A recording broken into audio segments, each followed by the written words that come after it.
Hello बच्चों, चलिए देखते हैं क्वेश्चन क्या कहता है। क्वेश्चन कहता है higher order greater than 3 reactions are rare due to option 1 is shifting of equilibrium towards reactants due to elastic collision, option 2 loss of active species on collision, option 3 low probability of simultaneous collision of all the reacting species, and option 4 increase in entropy and activation energy as more molecules are involved।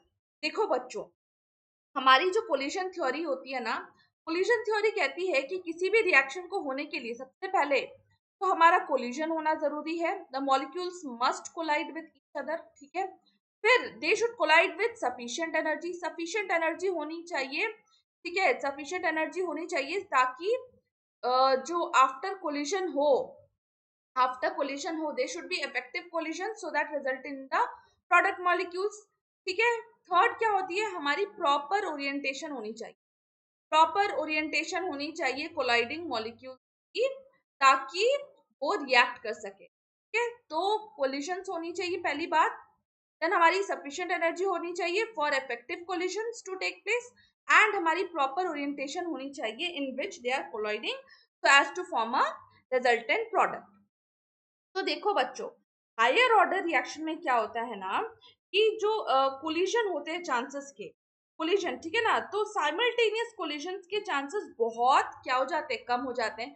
Simultaneous के collisions के chances हमारे कम हो जाते हैं। उसके ऊपर से जो हमारा ओरिएंटेशन है ना बच्चों, जो हमारा ओरिएंटेशन है वो भी मतलब देखो, पहली बात तो बहुत सारी मतलब 3 से ज्यादा मॉलिक्यूल्स को कंबाइन भी करना है और उन्हें प्रॉपर ओरिएंटेशन में भी आना है ना, मतलब एक पर्टिकुलर डायरेक्शन से ही आना है, तब जाके ही वो हमारी प्रोडक्ट बना पाएगी, ठीक है। तो इस वजह से क्या होता है बच्चों, हमारा जो प्रोबेबिलिटी होता है मतलब वो कम हो जाता है प्रॉपर रिएक्शन होने का, ठीक है। मतलब due to lower probability of multiple molecules which which will collide in correct मतलब करेक्ट ओरिएंटेशन, एंड उसके साथ साथ हमारी एनर्जी भी सफिशिएंट होनी चाहिए। इस इतने सारे मतलब फैक्टर्स की वजह से जो होता है हमारा हायर ऑर्डर रिएक्शंस थोड़ा रेयर हो जाता है ना। तो इसके हिसाब से देखो, शिफ्टिंग ऑफ इक्विलिब्रियम नहीं बच्चों, इक्विलिब्रियम से कुछ लेना देना नहीं है। Loss of active species on collision नहीं बच्चों, एक्टिव स्पीशीज तो जनरेट होते हैं, नहीं ये नहीं होगा। Increase in entropy and activation energy as more molecules are involve नहीं बच्चों, मोर मॉलिक्यूल्स इन्वॉल्व होने से हमारी एक्टिवेशन एनर्जी पर कोई फर्क नहीं पड़ने वाला है, तो ये भी नहीं होगा। ये कह रहा है lower probability of simultaneous collisions of all the reactant species.